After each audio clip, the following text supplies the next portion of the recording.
আমি গণহত্যা চালাইলাম এবং ওইটার জন্য আমি রিওয়ার্ডেড হচ্ছি। অনলি ইন গাজা কবিতাটা শুধুমাত্র গাজায় কালকের হাসি আজ নেই, বন্ধু ছিল অথচ পরের দিন বেঁচে নেই। আমরা পড়ে আসি আমাদের একদম ছোট ক্লাসলেস লোকাল রাজনীতিতে। আল্লাহর কসম যদি নিজেরা এটা ডেডিকেশন না নেন, আপনার পাশে তো আরেকটা ইসরায়েল আছে না, ঠিক আছে? আপনার রাজনৈতিক নেতারা পালায় যাবে, যাদের জন্য আপনারা এখন মারামারি করেন না। আপনার মাতৃভূমির প্রতি এত ভালোবাসা তো আপনি বিদেশে কি করেন? আপনাদের পরে প্রধানমন্ত্রী তো লন্ডন থেকে আসতেছে, তাই না? বউ বাচ্চা বাড়ি ঘর সব বাইরে, আর এখানে এসে এখানকার ক্রিম খেয়ে আবার বাইরে চলে যাবেন। কোনো মূল্য নাই যদি আপনি আজকে থেকে এই প্ল্যান না করেন যে আমি আগামী যতদিন বাঁচি প্রত্যেকটা দিন একটা মিশন নিয়ে বাঁচব।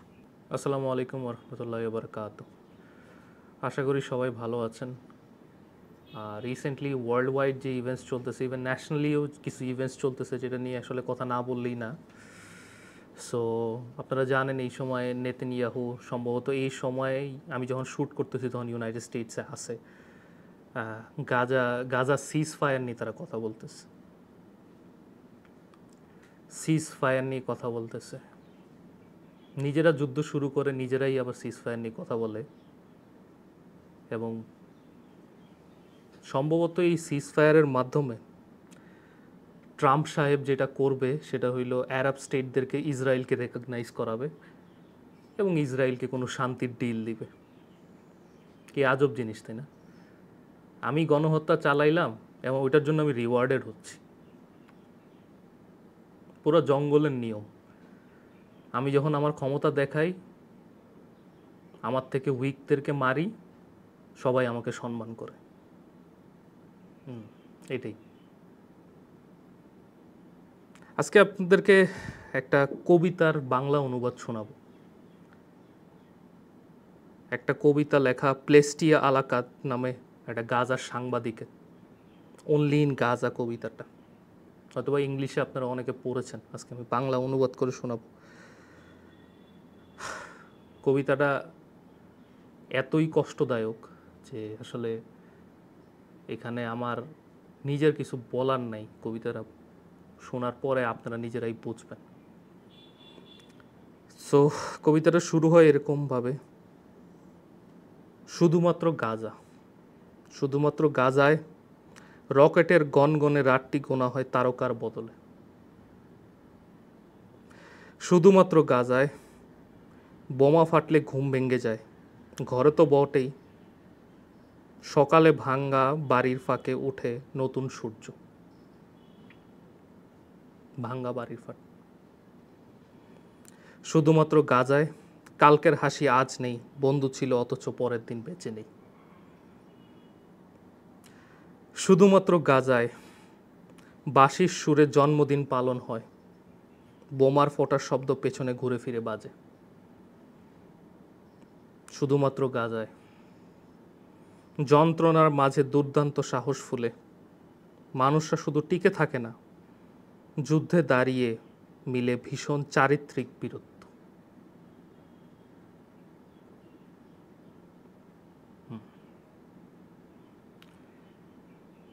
জানি না আপনাদের মধ্যে কি ফিলিংস ইনস্টিগেট করবে এই কবিতা, কিন্তু এতটুকু বলতে পারি যে পৃথিবী কোন জায়গায় চলে যাচ্ছে আপনারা নিজেরাই দেখতে পাচ্ছেন।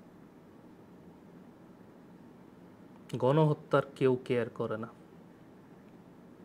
সুডানে কি হচ্ছে, সিরিয়াতে এত বছর যাবৎ কি হয়েছে, নোবডি গিভস আ ড্যাম। উইঘুরদের সাথে কি হইতেছে কেউ জানেই না। প্যালেস্টাইন তো তাও নিউজে আসে, সো অ্যাটলিস্ট ওদেরকে এই ক্রেডিট দিতে হয় যে ওরা মরলেও রেলেভেন্ট থাকে। কত মানুষ আছে মরলে রেলেভেন্টও থাকে না। রোহিঙ্গাদের ব্যাপারে আমাদের কাছে দেখে আমরা জানি, বেশিরভাগ মানুষ জানে না, পৃথিবীর বিভিন্ন প্রান্তে জানে না।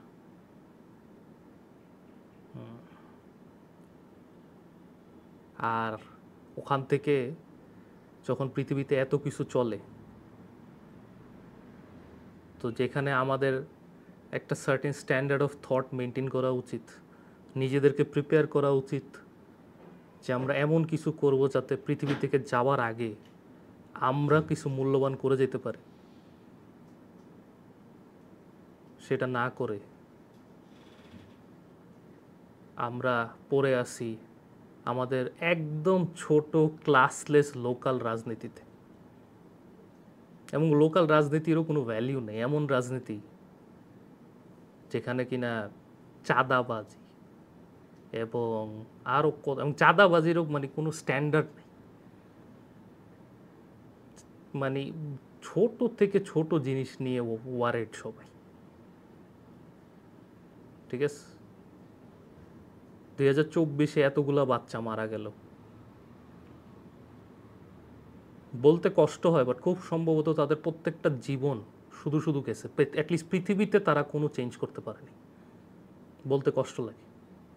আখেরাতে তারা ভালো থাকুক, আল্লাহ তাদেরকে ভালো রাখুক। পৃথিবীতে তারা যে জন্য জীবন দিছে আদৌ তারা কিছু করতে পারছে নাকি খোদা তালাই জানে। শুনতে হতাশার, কিন্তু এটাই সত্য। জানি না কে কি করবে, আপনারা কি প্ল্যান করবেন, কিন্তু এতটুকু তো ক্লিয়ার যে আগামী 50 বছরেও কেউ কিচ্ছু করতে পারবে না, এবং এই এলিট ক্লাস যা মন চায় তাই করতে থাকবে, লোকালি এবং ইন্টারন্যাশনালি, দেশে এবং দেশের বাইরে।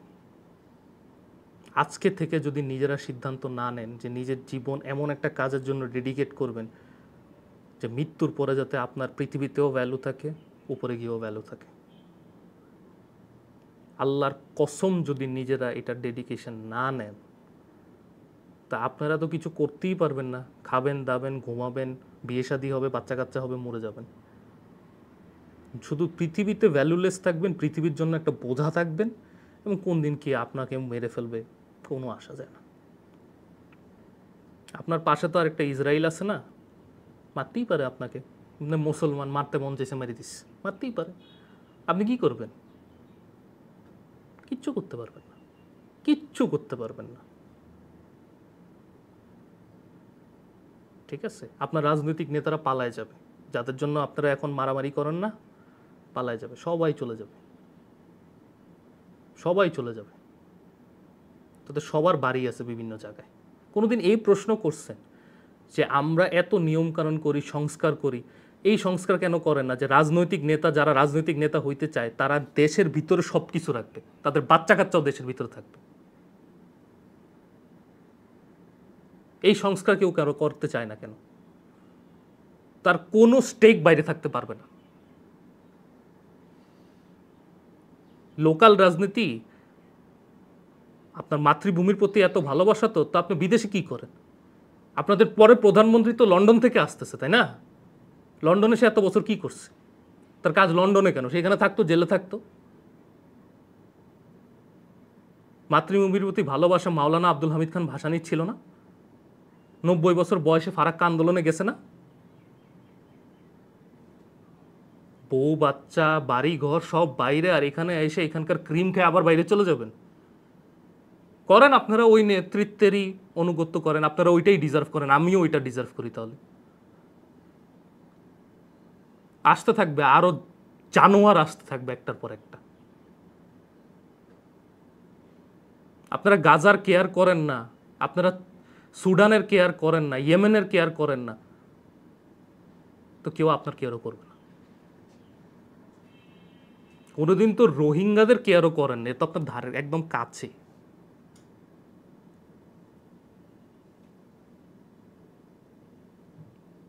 আর খালি মুসলমানদের কথা নেই, ইউক্রেনেও একই অবস্থায়। আমি কোনো রাশিয়ার সাপোর্টার না, একটা কথা বলে দিই এখানে ক্লিয়ারলি, যে রাশিয়া চায়না আপনার বন্ধু না, অনেকে আছে এটা মনে করে। আর সিরিয়াতে ইরানও জুলুম করছে,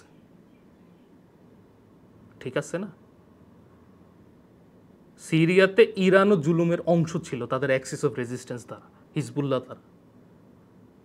যাই হোক, ইরান নিয়ে আমি কখন কথা নাই বলি, তাদের বিরুদ্ধে একটা খারাপ কাজ হয়েছে, তারা যে অ্যাকশন নিছে ওইটার জন্য তাদেরকে সম্মান করা উচিত। বিভিন্ন জিনিস রাজনীতির কারণে মানুষ করে, সেটা ঠিক আছে, মানতে পারলাম।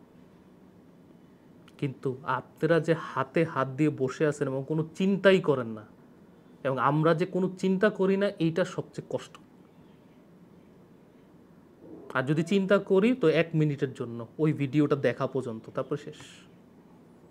এই কবিতাটার মধ্যে কতটা কষ্ট আছে এটা যদি রিয়েলাইজ করেন তাহলে বুঝতে পারবেন যে আপনার জীবনের কোনো মূল্য নাই, কোনো মূল্য নাই যদি আপনি আজকে থেকে এই প্ল্যান না করেন যে আমি আগামী যতদিন বাঁচি প্রত্যেকটা দিন একটা মিশন নিয়ে বাঁচব। আদারওয়াইজ আপনি বাঁচেন আর না বাঁচেন কার কি আশা আছে? সত্যিকার কথা বলতেছি, আমার কি লাভ আপনি বাঁচলে বা মরলে? আপনার কি লাভ আমি বাঁচলে বা মরলে? কোনো লাভ নেই। আজকে একটু কি, পরে কোনো দিন কথা হবে ইনশাল্লাহ। আসসালামু আলাইকুম।